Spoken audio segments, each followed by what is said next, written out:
Hi students, this is Chandrakant Arakeri, Assistant Professor, Department of Commerce, Government First Grade Women's College, Bailongal. Dear students, already you have completed the first chapter of Financial Accounting 2 for BCom second semester, that is the royalty accounting. And now we are going to discuss the model 3, that is departmental accounts. Model 2 is a consignment account that we are going to discuss once the college will get start offline. When starts, that time we will discuss the consignment accounts. Now we are going to discuss the departmental accounts. So what are the contents of departmental accounts? In this unit we are going to study meaning and utility of departmental accounts, maintenance of columnar subsidiary books, distribution of common expenses, interdepartmental transfer at cost and selling price, preparation departmental trading and profit and loss account. So this is the content of third unit, that is departmental accounts. So now we'll discuss what is departmental accounts. Introduction we will see in this slide. A business is a split into a number of departments when it sells different types of goods or carries on several activities under the same roof. So industrial ಹೇಗಿರುತ್ತೆ, there is a different departments. For example, sugar cane example ನಾವು ತೊಗೊಂಡ್ವಿ, sugar industry ತೊಗೊಂಡ್ವಿ ಅಂತಂದ್ರೆ once you put the sugar cane in the process, crushing ಅಂತೇಳಿ ಒಂದು department ಇರ್ತೈತಿ. Crushing department, ನಂತರ finishing departments, ಈ ರೀತಿ ಬೇರೆ ಬೇರೆ ಡಿಪಾರ್ಟ್ಮೆಂಟ್ಸು ಇರ್ತಾವೆ. ಅಥವಾ ಈಗ ನಾವು ಕಾರ್ ಮ್ಯಾನುಫ್ಯಾಕ್ಚರಿಂಗ್ ನೋಡಿದ್ವಿ ಅಂತಂದ್ರೆ ಕಾರ್ ಮ್ಯಾನುಫ್ಯಾಕ್ಚರಿಂಗ್ನಲ್ಲಿ ಅಸೆಂಬ್ಲಿ ಲೈನು, ಈ ರೀತಿ ಬೇರೆ ಬೇರೆ ಡಿಪಾರ್ಟ್ಮೆಂಟ್ಸನ್ನು ನಾವು ನೋಡ್ಬೋದು. A business is split into a number of departments when it cells different types of goods or carries on a several activities under the same roof. A departmental is generally a physical part of the rest of the business. It is in the physical form. ನೀವು ಭೌತಿಕವಾಗಿ ಅದನ್ನು ನೋಡ್ಬೋದು. It's a physical part. Then departmental accounts refers to department stores. Each department is treated as a separate profit center. So best example is textile industry. If the textile industry is manufacturing different aged group or different, for example, male, females, boys, girls, infants, so like that they are making a different departments. Each department will be treated as a separate center, profit center. For example, men's section ದಿಂದ ಎಷ್ಟು profit ಆಯಿತು, ಆಮೇಲೆ ladies section ಇಂದ ಎಷ್ಟು profit ಆಯಿತು, kids section ಇಂದ ಎಷ್ಟು profit ಆಯಿತು. So on that basis you are dividing the individual departments. Each department will be treated as a profit centre. ನಾವೇನು ಮಾಡ್ತೀವಿ ಇಲ್ಲಿ, ಆ ಮೆನ್ಸ್ ಸೆಕ್ಷನು, ವುಮೆನ್ಸ್ ಸೆಕ್ಷನು, ಕಿಡ್ಸ್ನೊಳಗೆ ಬಾಯ್ಸು, ಗರ್ಲ್ಸು, ಆ ರೀತಿ ಆ ಡಿಪಾರ್ಟ್ಮೆಂಟ್ಗೆ ಕಾಸ್ಟನ್ನು ಅಲೋಕೇಶನ್ ಮಾಡ್ತೀವಿ. ಆ ಡಿಪಾರ್ಟ್ಮೆಂಟ್ನಿಂದ ಎಷ್ಟು ಪ್ರಾಫಿಟ್ ಬಂತು ಅಂಥೇಳಿ ನಾವು ಸೆಪ್ರೇಟಾಗಿ ಅಕೌಂಟಿಂಗನ್ನು ಮಾಡ್ತೀವಿ. ಅದಕ್ಕೆ ನಾವೇನು ಹೇಳ್ತೀವಿ, ಡಿಪಾರ್ಟ್ಮೆಂಟಲ್ ಅಕೌಂಟ್ಸ್ ಅಂತ ಹೇಳ್ತೀವಿ.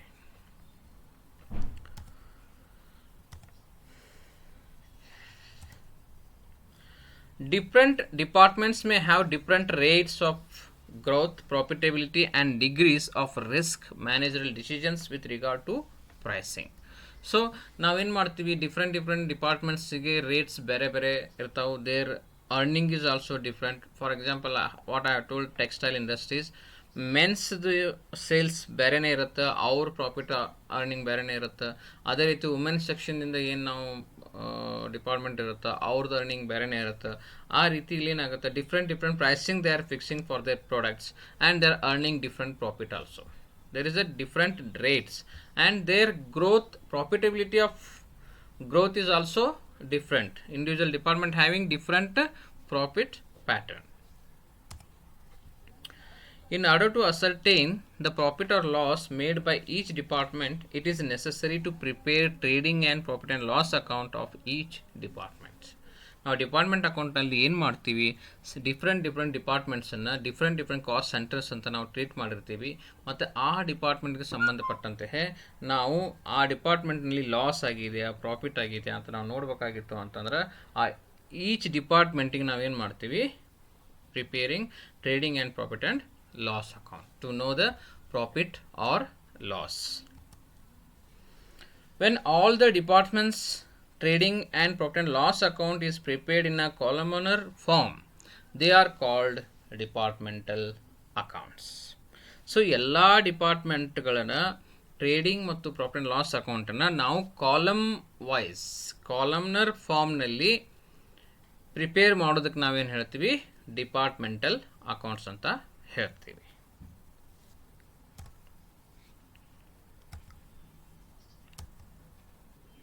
While preparing trading and profit and loss account, a separate column is provided for each department along with the column for total on both sides of this account.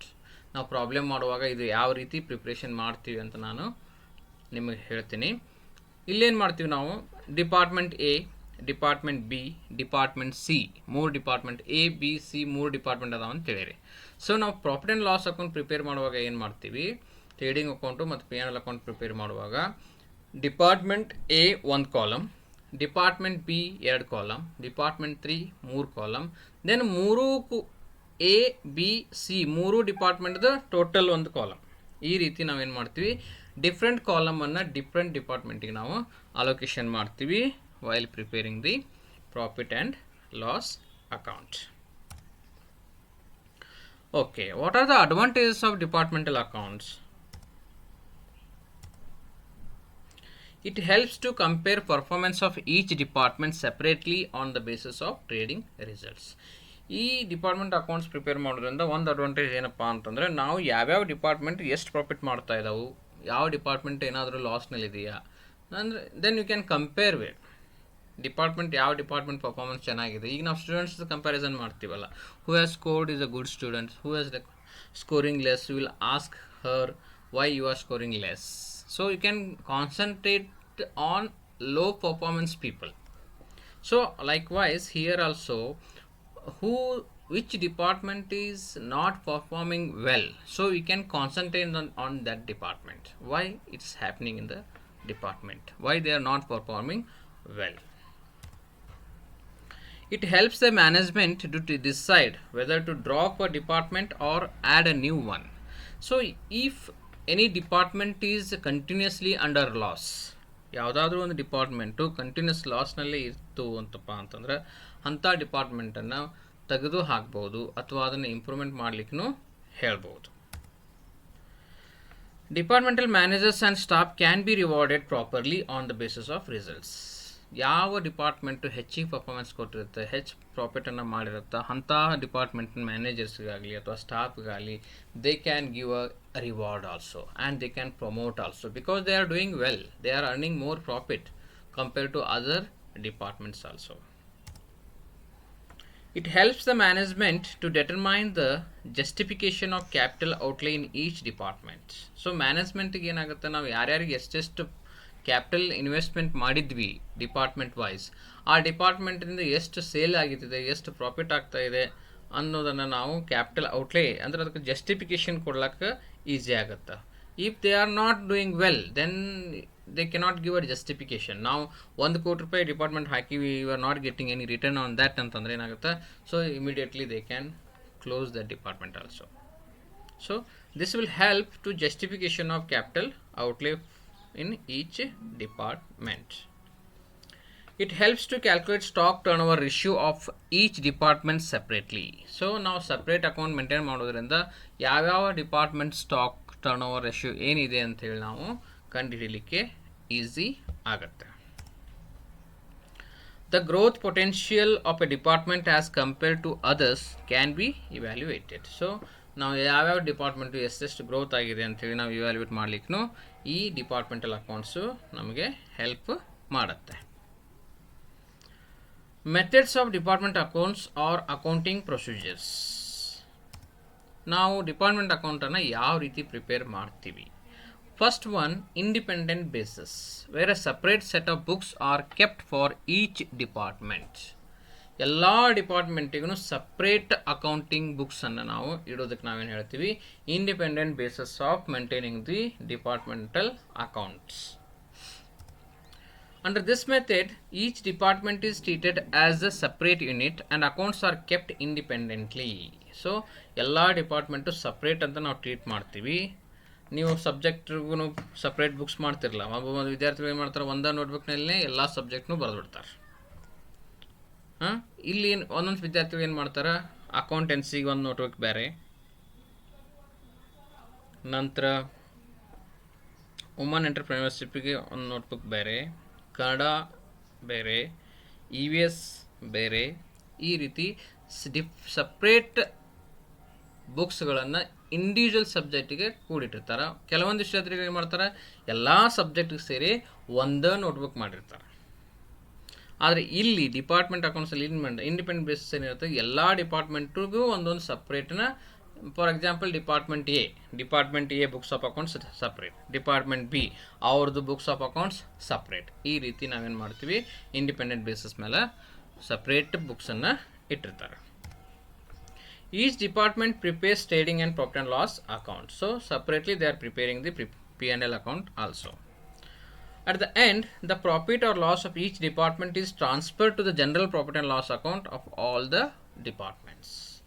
ಲಾಸ್ಟ್ಗೆ ಏನು ಮಾಡ್ತಾರೆ, ಎಲ್ಲರೂ ಇಂಡಿವಿಜುವಲ್ ಪ್ರಿಪೇರ್ ಮಾಡಿರ್ತಾರೆ. ಅಲ್ಲಿ ಏನು profit ಬಂದಿರುತ್ತೋ ಅದನ್ನು department A profit, department B, department C profit ಅಂತ ಹೇಳಿ consolidated general profit and loss account ಮಾಡ್ತಾರೆ, ಫುಲ್ ಹೋಲ್ ಕಂಪ್ನಿದ. ಈಗ ಫಾರ್ ಎಕ್ಸಾಂಪಲ್ XYZ ಕಂಪ್ನಿ ಐತಿ, ಅಲ್ಲಿ department A, department B, department C ಅಂತ ಇರ್ತಾವೆ. ಆ department A, department B, department ಸಿದು ಸಪ್ರೇಟ್ P&L ಅಕೌಂಟ್ ಮಾಡಿರ್ತಾರೆ.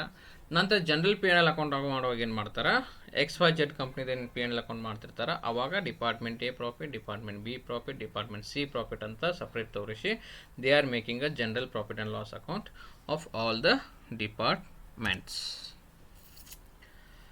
Next one, columnar basis. ಇದಕ್ಕೆ ನಾವು ಡಿಪಾರ್ಟ್ಮೆಂಟ್ ಅಕೌಂಟ್ಸ್ ಅಂತ ಹೇಳ್ತೀವಿ.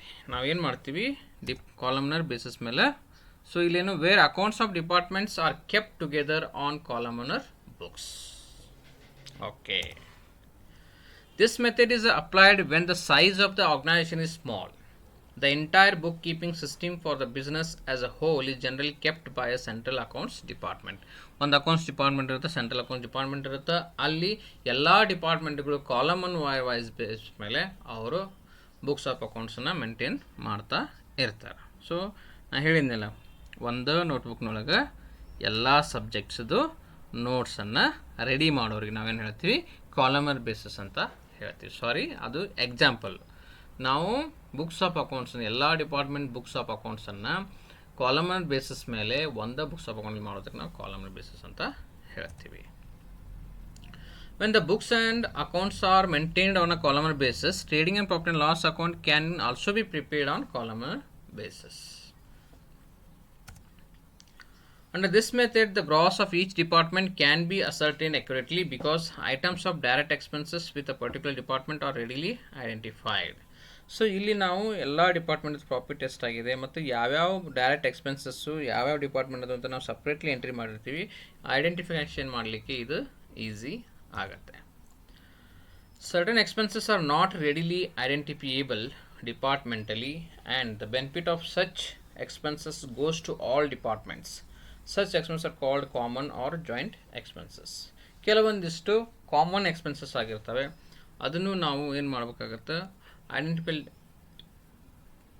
ಐಡೆಂಟಿಫೈ ಮಾಡಲಿಕ್ಕೆ ಆಗಂಗಿಲ್ಲ. ಆವಾಗ ನಾವೇನು ಮಾಡ್ತೀವಿ, ಅದನ್ನು ಜನರಲ್ ಆಗಿ ಟ್ರೀಟ್ ಮಾಡ್ತೀವಿ. ಜಾಯಿಂಟ್ ಎಕ್ಸ್ಪೆನ್ಸಸ್ ಅಂತ ನಾವು ಟ್ರೀಟ್ ಮಾಡ್ತೀವಿ. Okay, very important slide now. Allocation of common expenses. Common expenses incur ಆಗಿರ್ತವೆ, ಅದನ್ನು ಯಾವ ರೀತಿ ನಾವು ಹಂಚಬೇಕು. Departmental accounting means this is the main. ಕೆಲವೊಂದು ಎಕ್ಸ್ಪೆನ್ಸಸ್ ಆಗಿರ್ತವೆ, ಅದನ್ನು ಡಿಪಾರ್ಟ್ಮೆಂಟ್ ಎಗೆ ಯಾವ ರೀತಿ ಹಂಚಬೇಕು, ಡಿಪಾರ್ಟ್ಮೆಂಟ್ ಬಿಗೆ ಯಾವ ರೀತಿ ಹಂಚಬೇಕು, ಡಿಪಾರ್ಟ್ಮೆಂಟ್ ಸಿಗೆ ಯಾವ ರೀತಿ ಹಂಚಬೇಕು ಅಂತ ನಾವು ಈ ಅಲೋಕೇಶನ್ ಆಫ್ ಕಾಮನ್ ಎಕ್ಸ್ಪೆನ್ಸಸ್ನಲ್ಲಿ ಕಲಿತೀವಿ.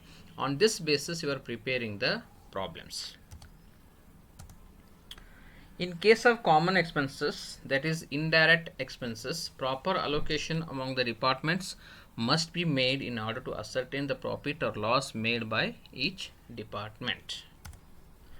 Each department is charged with a proportion to share the various common expenses. Proportionately, you are distributing the common expenses to individual departments.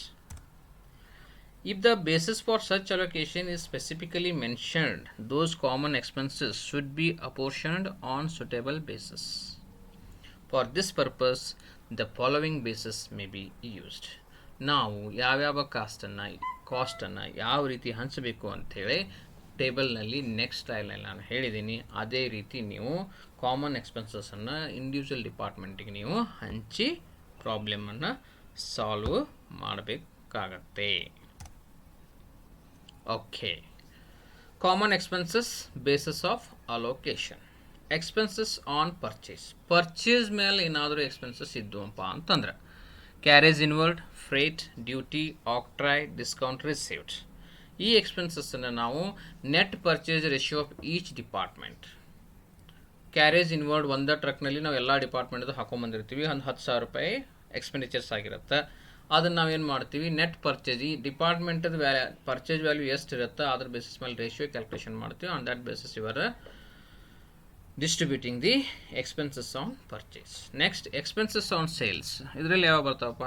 Selling expenses, advertisement, bad debts, discount allowed, carriage outward, commission, travelling salesmen salary and commission, provision for discount on debtors, sales manager salary and other benefits. So ಇದನ್ನು ನಾವು sales ratio ಮೇಲೆ net ratio of each sales department sales ಯಾವ ಎಷ್ಟು ಮಾಡಿರ್ತಾರೆ on that basis you are distributing the expenses. Fixed expenses on land and building, rent, rates and taxes, repairs, air condition expenses, heating. ಈ ಎಕ್ಸ್ಪೆನ್ಸಸ್ಸನ್ನು ನಾವು ಯಾವ್ಯಾವ department ಎಷ್ಟು space occupied ಮಾಡೈತಿ on that basis you are going to share it. ಇದನ್ನು ನಾನು problem ಮಾಡುವಾಗೂ ನಾನು ನಿಮಗೆ ಯಾವ ರೀತಿ ರೇಷಿಯೋ ಕ್ಯಾಲ್ಕುಲೇಷನ್ ಮಾಡಬೇಕು ಅನ್ನೋದನ್ನು ನಾನು ಡಿಟೇಲ್ ಆಗಿ ನಿಮಗೆ ಎಕ್ಸ್ಪ್ಲನೇಷನ್ನು ಕೊಡ್ತೀನಿ. ಜಸ್ಟ್ ಇದನ್ನು ನೀವು ನೋಟ್ಸ್ ಮಾಡ್ಕೊಳ್ಳಿ. ನಂತರ ಪ್ರಾಬ್ಲಮ್ ಮಾಡುವಾಗ ಇದನ್ನು ರೆಫರ್ ಮಾಡಿ you can solve the problems. Expenses on machinery, depreciation, repairs, insurance on assets, value of machineries of each department. Okay. Expenses on electricity, lighting and heating, meter reading or light points or area occupied by each department. Electricity bill ಬಂತು ಅಂತಂದರೆ ಯಾವ್ಯಾವ department ಎಷ್ಟೆಷ್ಟು unit ಮಾಡಿದೆ ಅಂತ ಕೊಟ್ಟಿರ್ತಾರೆ ಪ್ರಾಬ್ಲಮಲ್ಲಿ. On that basis you are distributing. Expenses on insurance on stock. Insurance on stock ಇತ್ತು ಅಂತಂದರೆ on the basis of stock value ಮಾಡ್ತೀವಿ. ಇನ್ಶೂರೆನ್ಸ್ ಆನ್ ಬಿಲ್ಡಿಂಗ್ಸ್ ಇತ್ತು ಅಂತಂದರೆ ಏರಿಯಾ ಆಕ್ಯುಪೈಡ್ ಬೇಸಿಸ್ ಮೇಲೆ ಮಾಡ್ತೀವಿ. Insurance on plant and machinery ಇತ್ತು ಅಂದರೆ value of plant and machinery base ಮೇಲೆ ಮಾಡ್ತೀವಿ. ಗ್ರೂಪ್ ಇನ್ಶೂರೆನ್ಸ್ ಪ್ರೀಮಿಯಮ್ ಇತ್ತು ಅಂತಂದರೆ ಡೈರೆಕ್ಟ್ ವೇಜಸ್ ಮೇಲೆ ಮಾಡ್ತೀವಿ. ನಾವು ಎಂಪ್ಲಾಯೀಸ್ ಮೇಲೆ ಗ್ರೂಪ್ ಇನ್ಶೂರೆನ್ಸ್ ಮಾಡಿರ್ತೀವಿ. ಡೈರೆಕ್ಟ್ ವೇಜಸ್ ಎಷ್ಟಿರುತ್ತೆ on that basis you are distributing.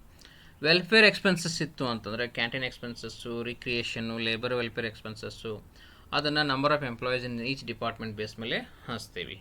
Power cost ಇತ್ತು ಅಂತಂದ್ರೆ house power, HP into hours worked. ನಾವು ಎಷ್ಟು ಅವರ್ಸ್ ವರ್ಕ್ಡ್ ಆಗಿದೆ on that basis you are deciding. Expenses on workmen's compensation, wages of each department, stores expenses, closing stock ratio, then salary of factory manager, time devoted in each department.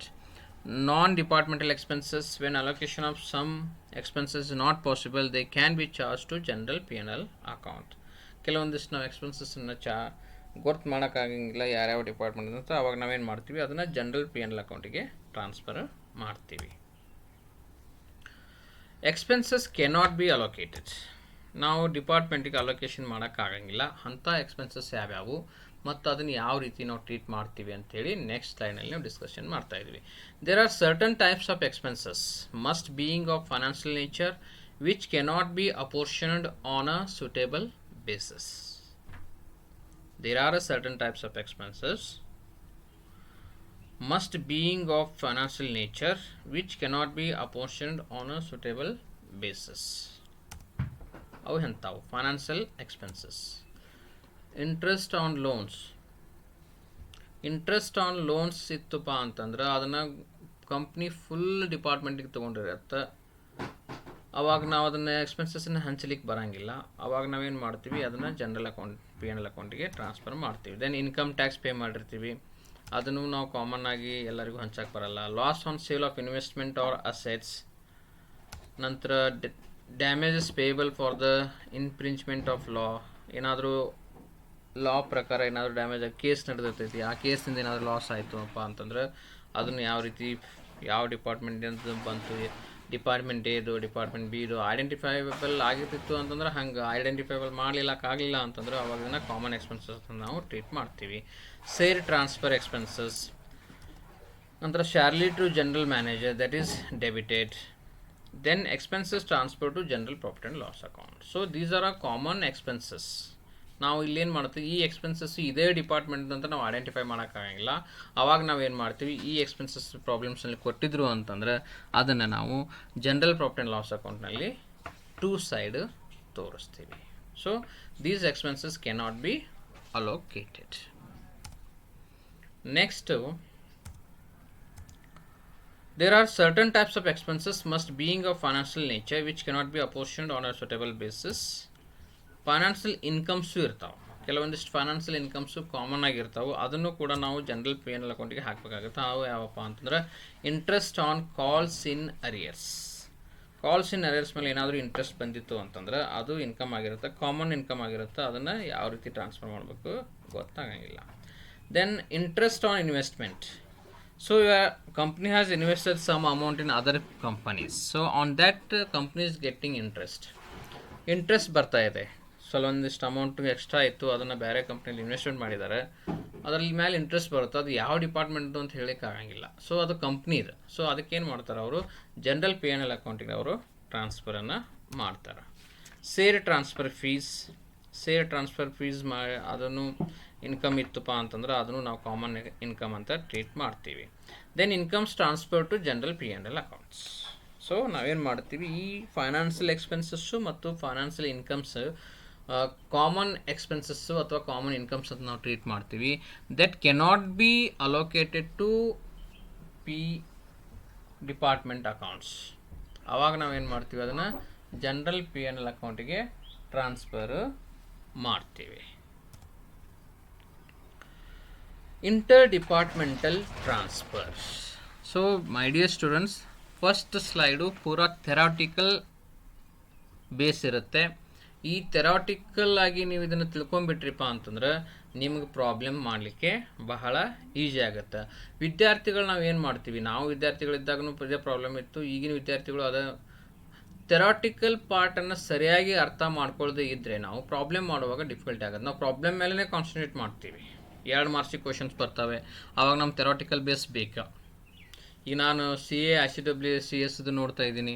So ಅಲ್ಲಿ objective type questions ಇರ್ತಾವೆ. ಅವರು theoretical ನಾವು ಮಾಡೋಂಗೇ ಇಲ್ಲ ಅಂತಂದ್ರೆ ನಾವು ಬರೀ problem ಅಷ್ಟೇ ನಾವು ವಿಚಾರ ಮಾಡ್ತೀವಿ. ನಾವು ಪ್ರಾಬ್ಲಮ್ ಬಿಡಿಸಿದ ಬಂದ್ರೆ ಸಾಕು ಅಂತ ವಿಚಾರ ಮಾಡಿದ್ದೀವಿಪ್ಪ ಅಂತಂದ್ರೆ ನಾವು CA ICW CS ಪಾಸ್ ಆಗಲಿಕ್ಕೆ ಡಿಫಿಕಲ್ಟಿ ಆಗುತ್ತೆ. ಇಲ್ಲಾದರೂ ಹೇಳ್ತೀನಿ, ನಮ್ಮ BCom ಸಿಲೆಬಸ್ನಲ್ಲಿ 20 ಮಾರ್ಕ್ಸ್ ಪೂರಾ ಥೆರಾಟಿಕಲ್ಲೇ ಇರುತ್ತೆ. 2 ಮಾರ್ಕ್ಸ್ ಏನಿರುತ್ತಲ್ಲ ಅದು ಥಿಯರಿನೇ ಇರುತ್ತೆ. ವಿದ್ಯಾರ್ಥಿಗಳು ಏನು ಮಾಡ್ತಾರೆ, ಥಿಯರಿಯನ್ನು ನೆಗ್ಲಿಜೆನ್ಸ್ ಮಾಡ್ತಾರೆ. ಅವಾಗ ಏನಾಗುತ್ತೆ, ನಾವು ಫೇಲ್ ಆಗೋ ಚಾನ್ಸಸ್ಸು ಇರ್ತವೆ. ನಿಮ್ಮದು ಫಸ್ಟ್ ಇಂಪ್ರೆಷನ್ ಏನಪ್ಪ ಅಂತಂದರೆ 2 ಮಾರ್ಕ್ಸನ್ನು ನೀಟಾಗಿ ಬರೆದು ಬಿಟ್ರಿ ಅಂತಂದ್ರೆ ಅದು that is the first impression. ಆವಾಗ ಅವ್ರು ತಿಳ್ಕೊತಾರೆ, ಈ ವಿದ್ಯಾರ್ಥಿ ಚೆನ್ನಾಗಿ ಥೆರಾಟಿಕಲ್ ಪಾರ್ಟನ್ನು ಓದ್ಕೊಂಡಿದ್ದಾಳೆ, ಪ್ರಾಬ್ಲಮನ್ನು ಚೆನ್ನಾಗಿ ಬಿಡಿಸಿರ್ತಾಳೆ ಅಂತ ಅವ್ರ ಮೈಂಡ್ನಲ್ಲಿ ಬರುತ್ತೆ. So inter-departmental transfer. Goods are supplied from one department to another department. It is called inter-departmental transfer. ಒಂದು ಡಿಪಾರ್ಟ್ಮೆಂಟಿಂದ ಇನ್ನೊಂದು department, for example department A ಇಂದ ಡಿಪಾರ್ಟ್ಮೆಂಟ್ Bಗೆ ಏನಾದರೂ ಅಂದರೆ ಒಂದು ರಾ ಮಟೀರಿಯಲ್ ಒಂದು finished product, department A finished product may become a raw material to department B. ಕರೆಕ್ಟಾ?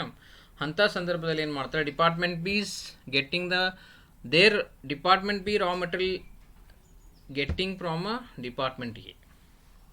ಒಂದು ಡಿಪಾರ್ಟ್ಮೆಂಟಿಂದ ಇನ್ನೊಂದು ಡಿಪಾರ್ಟ್ಮೆಂಟಿಗೆ ಸರಕುಗಳು ಏನಾದರೂ ಟ್ರಾನ್ಸ್ಫರ್ ಆದವು ಅಂತಂದ್ರೆ ಅದಕ್ಕೆ ನಾವು ಇಂಟರ್-ಡಿಪಾರ್ಟ್ಮೆಂಟಲ್ ಟ್ರಾನ್ಸ್ಫರ್ ಅಂತ ಹೇಳ್ತೀವಿ. Goods are supplied from one department to another department. It is called inter-departmental transfer. The department which transfers or supplies the goods treated it as a sales. ಈಗ ಡಿಪಾರ್ಟ್ಮೆಂಟ್ ಎದವರು department ಬಿಗೆ ಸರಕುಗಳನ್ನು ಕೊಟ್ಟರು ಅಂತಂದರೆ department ಎಗೆ ಅದು ಸೇಲ್ಸ್ ಆಗುತ್ತೆ.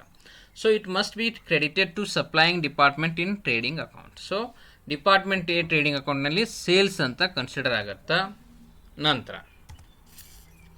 the department which receives the goods treats it as a purchasers. If department B has purchased the material from department A, ಆ ಸಂದರ್ಭದಲ್ಲಿ ಡಿಪಾರ್ಟ್ಮೆಂಟ್ ಎಗೆ ಸೇಲ್ಸ್ ಆಗುತ್ತೆ, ಡಿಪಾರ್ಟ್ಮೆಂಟ್ ಬಿಗೆ ಪರ್ಚೇಸ್ ಆಗುತ್ತೆ. So it is debited to receiving department in trading account. Department ನೋಡ್ರಿ, for example ನಾ ಹೇಳ್ತೇನೆ, sugar ಬೇಡ,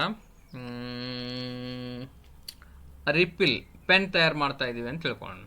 ಸೊ ಡಿಪಾರ್ಟ್ಮೆಂಟ್ ಎ ಕ್ಯಾಪನ್ನು ರೆಡಿ ಮಾಡುತ್ತೆ, ಡಿಪಾರ್ಟ್ಮೆಂಟ್ ಎ ಕ್ಯಾಪನ್ನು ರೆಡಿ ಮಾಡ್ತೈತಿ, ಡಿಪಾರ್ಟ್ಮೆಂಟ್ ಬಿ ಪೆನ್ ರೆಡಿ ಮಾಡ್ತೈತಿ. ಸೊ ಕ್ಯಾಪ್ ಯಾರ ಕಡೆಯಿಂದ ಪರ್ಚೇಸ್ ಮಾಡ್ತಾ ಇದೆ? Department B purchasing from department A. Department ಎಗೆ ಕ್ಯಾಪು ಸೇಲ್ ಆಗುತ್ತೆ, ಅದೇ ಡಿಪಾರ್ಟ್ಮೆಂಟ್ ಬಿಗೆ ಆ ಕ್ಯಾಪನ್ನು ಪರ್ಚೇಸ್ ಅಂತ ಟ್ರೀಟ್ ಮಾಡ್ತಾರೆ. ಸೊ ಡಿಪಾರ್ಟ್ಮೆಂಟ್ ಎಲ್ಲಿ ಆ ಕ್ಯಾಪ್ ವ್ಯಾಲ್ಯೂ 10,000 ರೂಪಾಯಿ ಇತ್ತು ಅಂತಂದ್ರೆ ಅದನ್ನು ಸೇಲ್ಸ್ ಅಂತ ತೋರಿಸ್ತೀವಿ. ಡಿಪಾರ್ಟ್ಮೆಂಟ್ ಬಿ ಯಲ್ಲಿ ಅದೇ 10,000 ರೂಪಾಯಿನ ನಾವೇನು ಮಾಡ್ತೀವಿ? ಪರ್ಚೇಸ್ ಅಂತ ತೋರಿಸ್ತೀವಿ. So this is the different, this is the inter departmental transfer. ಈ ರೀತಿ ನಾವು ಅಕೌಂಟ್ಸನ್ನು ಅಡ್ಜಸ್ಟ್ಮೆಂಟ್ ಮಾಡಬೇಕಾಗತ್ತೆ. ಒಬ್ಬರಿಗೆ ಸೇಲ್ ಆಗುತ್ತಾ, ಒಬ್ಬರಿಗೆ ಪರ್ಚೇಸ್ ಆಗುತ್ತಾ. According to that you have to show that expenses or income in trading account. Okay, ನಾನು ಅದಕ್ಕೆ ಇಲ್ಲಿ ರೆಡ್ ಕಲರ್ ಮಾಡಿದ್ದೀನಿ, ನಿಮ್ಮ ಬೆಟರ್ ಅಂಡರ್ಸ್ಟ್ಯಾಂಡಿಂಗ್ ಸಲುವಾಗಿಯೇ ನಾನು ಇಲ್ಲಿ ರೆಡ್ ಕಲರ್ ಮಾಡಿದ್ದೀನಿ. ಯಾರಿಗೆ ಸೇಲ್ಸ್ ಆಗುತ್ತೆ, why you are crediting to trading account. ಇಲ್ಲಿ ಪರ್ಚೇಸ್ ಆಗುತ್ತೆ, ಅದನ್ನು ಡೆಬಿಟ್ ಮಾಡ್ತೀವಿ ಟ್ರೇಡಿಂಗ್ ಅಕೌಂಟ್ನಲ್ಲಿ. Okay, the transfer is made at cost price or selling price. Cost price ಮೇಲೂ ಕೊಡ್ಬೋದು ಅಥವಾ ಸೆಲ್ಲಿಂಗ್ ಪ್ರೈಸ್ ಮೇಲೂ ನಾವು ಮಟೀರಿಯಲನ್ನು ಟ್ರಾನ್ಸ್ಫರು ಮಾಡಬಹುದು. ಈಗ ನಾವು ಕಾಸ್ಟ್ ಪ್ರೈಸ್ ಕೆಲವೊಂದು ಡಿಪಾರ್ಟ್ಮೆಂಟ್ ನಾವು ಕಾಸ್ಟ್ ಪ್ರೈಸ್ ಮೇಲೆ ಟ್ರಾನ್ಸ್ಫರ್ ಮಾಡಾಕತ್ವಿ ಅಂತಂದರೆ ನಮ್ಮ ಡಿಪಾರ್ಟ್ಮೆಂಟ್ ಪ್ರಾಫಿಟ್ ಅರ್ನ್ ಮಾಡೋಂಗಿಲ್ಲ ಅಂತ ಕ್ವಶನ್ಸ್ ಹಾಕ್ತಾರೆ. ಆ ಸಂದರ್ಭಗಳಲ್ಲಿ ಏನು ಮಾಡ್ತಾರೆ ಅವರು? ಕೆಲವೊಂದಿಷ್ಟು ಸ್ವಲ್ಪ ಪರ್ಸೆಂಟೇಜನ್ನು ಪ್ರಾಫಿಟನ್ನು ಆ್ಯಡ್ ಮಾಡಿ they are selling this product to other departments. It may be a cost price or it may be a selling price.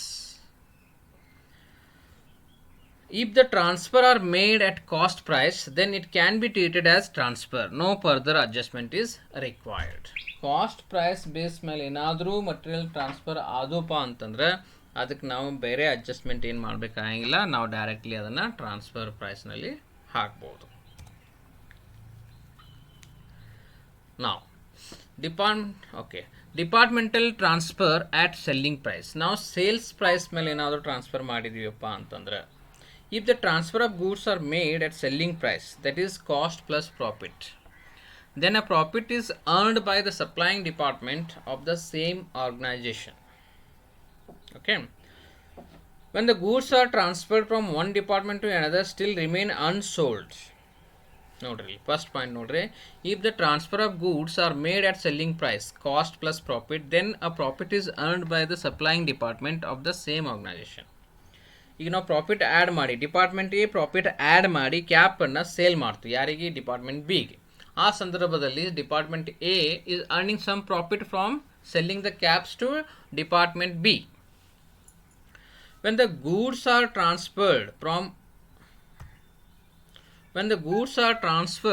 one department to another, still remain unsold with transferee department at the end of the accounting period. Sometimes ಏನಾಗುತ್ತೆ, 10,000 ಕ್ಯಾಪನ್ನು purchase ಮಾಡಿರ್ತಾರೆ, ಅದರಲ್ಲಿ 9,000 ಕ್ಯಾಪನ್ನು use ಮಾಡ್ತೈತಿ department B, ಆದರೆ 1,000 cap closing stock ಉಳಿಯುತ್ತೆ. ಅದನ್ನು ಯಾವ ರೀತಿ ನಾವು ಅಕೌಂಟಿಂಗ್ ಮಾಡಬೇಕು? If the closing stock of the department which has received goods includes any unsold goods so received, an adjustment has to be made to eliminate the unrealized profit included in it. ಅಲ್ಲೇನಾಗುತ್ತೆ, 1000 cap stock ಉಳಿದಿರುತ್ತೆ, ಅದ್ರ ಮೇಲೆ unrealised profit ಆಗಿರುತ್ತೆ. ಅದನ್ನು ನಾವು ಯಾವ ರೀತಿ transfer ಮಾಡಬೇಕು ಅಂಥೇಳಿ ಒಂದು ಜರ್ನಲ್ ಎಂಟ್ರಿ ಮಾಡ್ತಾರೆ, ಅಥವಾ ಒಂದು ಸ್ಟಾಕ್ ರಿಸರ್ವ್ ಅಕೌಂಟ್ ಅಂತ ಕ್ರಿಯೇಟ್ ಮಾಡ್ತಾರೆ. Such unrealised profit is eliminated by crediting an account called stock reserve account. ಇದನ್ನು ಪ್ರಾಬ್ಲಮ್ ಬಂದಾಗ ನಾವು ಚೆನ್ನಾಗಿ ಅದನ್ನು ಅರ್ಥ ಮಾಡ್ಕೊಂಡು ಈಗ ಥೆರಾಟಿಕಲ್ ಬೇಸನ್ನು ನೀವು ನೋಡ್ಕೊಳ್ಳಿ. ಈಗ ಎರಡು ಮಾರ್ಕ್ಸಿನಲ್ಲಿನೂ ಕೇಳ್ಬೋದು. Inter department transfer at selling ಪ್ರೈಸ್ನಲ್ಲಿ ಕ್ಲೋಸಿಂಗ್ ಸ್ಟಾಕ್ ಇತ್ತು ಅಂತಂದ್ರೆ ಟು ಎಲಿಮಿನೇಟ್ ದಿ ಪ್ರಾಫಿಟ್ ಯಾವ ಅಕೌಂಟಿಗೆ ಟ್ರಾನ್ಸ್ಫರ್ ಮಾಡ್ತಾರೆ ಅಥವಾ ಯಾವ ಅಕೌಂಟ್ ಕ್ರಿಯೇಟ್ ಮಾಡ್ತಾರೆ ಅಂತ ನಿಮಗೆ ಕ್ವೆಶನ್ ಕೇಳ್ಬೋದು. ಸೊ ಆವಾಗ ನೀವು ಸ್ಟಾಕ್ ರಿಸರ್ವ್ ಅಕೌಂಟನ್ನು ಕ್ರಿಯೇಟ್ ಮಾಡಬೇಕಾಗುತ್ತೆ.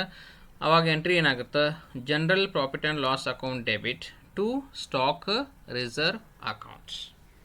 General profit and loss account to stock reserve account. ಏನಾದರೂ ಇದು ಕಾಸ್ಟ್ ಪ್ರೈಸ್ ಇತ್ತು ಅಂತಂದರೆ ಈ ಅಕೌಂಟ್ನಲ್ಲಿ ಮಾಡಲ್ಲ ನಾವು.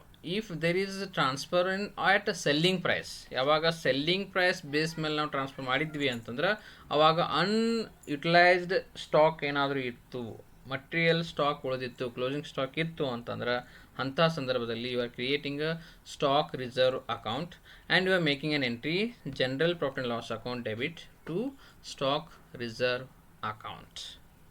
Note, the amount of stock reserve is shown as deduction from closing stock on the asset side of the balance sheet of the organization. So ನಾವೇನು ಮಾಡ್ತೀವಿ, ಅದನ್ನು ಬ್ಯಾಲೆನ್ಸ್ ಶೀಟ್ನಲ್ಲಿ ಅಸೆಟ್ ಸೈಡ್ನಲ್ಲಿ ಡಿಡಕ್ಷನ್ ಮಾಡಿ ಕ್ಲೋಸಿಂಗ್ ಸ್ಟಾಕನ್ನು ತೋರಿಸ್ತೀವಿ. Stock reserve is shown as a deduction from closing stock. ಆ stock reserve ಅಕೌಂಟಿಗೆ ಹಾಕಿರ್ತೀವಿ, ಕ್ಲೋಸಿಂಗ್ ಸ್ಟಾಕ್ನಲ್ಲಿ ಅಷ್ಟನ್ನು ಲೆಸ್ ಮಾಡಿ ನಾವು ಬ್ಯಾಲೆನ್ಸ್ ಶೀಟ್ನಲ್ಲಿ ತೋರಿಸ್ತೀವಿ. ನಾವು ನೋಡೋಣ ಪ್ರಾಬ್ಲಮ್ಸ್ ಬಂದಾಗ ಯಾವ ರೀತಿ ಇದ್ರ ಎಂಟ್ರಿ ಆಗುತ್ತೆ ಅಂಥೇಳಿ. ಸೊ ಈಗ ನಾವು ಥಿಯರಾಟಿಕಲ್ ಪಾರ್ಟನ್ನು ಡಿಸ್ಕಷನ್ನು ಮಾಡಿದ್ದೀವಿ. ಸೊ ಈ ಫಸ್ಟ್ ಸೆಷನ್ನಲ್ಲಿ ನಾವೇನು ಮಾಡಿದ್ವಿ, ಪೂರಾ ಥೆರಾಟಿಕಲ್ ಸೆಷನ್ನನ್ನೇ ಡಿಸ್ಕಷನ್ ಮಾಡಿದ್ವಿ. ಡಿಪಾರ್ಟ್ಮೆಂಟಲ್ ಅಕೌಂಟ್ಸ್ ಅಂದರೆ ಏನು ಅಂತ ಮಾಡಿದ್ವಿ. ಸೊ ಡಿಫ್ರೆಂಟ್ ಡಿಪಾರ್ಟ್ಮೆಂಟ್ಸ್ ಇರ್ತಾವೆ, ಆ ಡಿಪಾರ್ಟ್ಮೆಂಟಿಗೆ ನಾವು ಡಿಫ್ರೆಂಟ್ ಅಕೌಂಟ್ಸನ್ನು ಮೇಂಟೈನ್ ಮಾಡ್ತೀವಿ. ಮೆಥಡಾಲಜಿ ಎರಡಿದ್ದು, ಒಂದು ಇಂಡಿಪೆಂಡೆಂಟ್ ಬೇಸಿಸ್ ಮೇಲೆ ಮಾಡ್ತೀವಿ, separate department having separate books of accounts. ನಂತರ ಅಡ್ವಾಂಟೇಜಸ್ ಅಂತ, ನಂತರ ಕಾಲಮನರ್ ಬೇಸಿಸ್ ಅಂತ ಇರುತ್ತೆ, ಅಲ್ಲಿ ಒಂದೇ ಬುಕ್ಸ್ ಆಫ್ ಅಕೌಂಟ್ನಲ್ಲಿ column hockey department A, department B, department C ಅಂತ ನಾವು ಅಕೌಂಟ್ಸನ್ನು ಪ್ರಿಪೇರ್ ಮಾಡ್ತೀವಿ. ಸೊ ಅವು ಎರಡು ಮೆಥಡಾಲಜಿ ನಾವು ಯೂಸ್ ಮಾಡ್ತೀವಿ. ನಂತರ ಅಡ್ವಾಂಟೇಜಸ್ ಡಿಸ್ಕಷನ್ ಮಾಡಿದ್ವಿ. ನಂತರ transfer, inter department transfer at cost price and selling ಪ್ರೈಸನ್ನು ನಾವು ಈ ಸೆಷನಲ್ಲಿ ಡಿಸ್ಕಷನ್ನು ಮಾಡಿದ್ದೀವಿ. ನಮ್ಮ ಸೆಕೆಂಡ್ ಸೆಷನ್ನಲ್ಲಿ ನಾವು ಪ್ರಾಬ್ಲಮ್ಸನ್ನು ಯಾವ ರೀತಿ ಡಿಪಾರ್ಟ್ಮೆಂಟ್ ಅಕೌಂಟ್ನಲ್ಲಿ ನಾವು ಪ್ರಾಬ್ಲಮ್ಸನ್ನು ಪ್ರಿಪೇರ್ ಮಾಡ್ತೀವಿ ಅಥವಾ ಸಾಲ್ವ್ ಮಾಡ್ತೀವಿ ಅಂತ ನಾವು ನೆಕ್ಸ್ಟ್ ಸೆಷನ್ನಲ್ಲಿ ನಾವು ಡಿಸ್ಕಷನ್ನು ಮಾಡೋಣ. So dear students, reference books ಇದ್ದಾವೆ. Financial accounting to doctor G B Baligar ಅವರು ಬರೆದಿದ್ದಾರೆ, ಮತ್ತು ಪ್ರೊಫೆಸರ್ ಎಸ್.ಎಲ್. ಪಾಟೀಲ್ ಅಂತೇಳಿ ಬರೆದಿದ್ದಾರೆ, ಮತ್ತು ಇನ್ನೊಬ್ಬರು financial accounting doctor T N. Godi ಅಂತೇಳಿ ಬರೆದಿದ್ದಾರೆ. ನೀವು ಇವ್ರ ಬುಕ್ಸ್ಗಳನ್ನು ನೀವು ರೆಫರ್ ಮಾಡಬಹುದು. So thank you very much.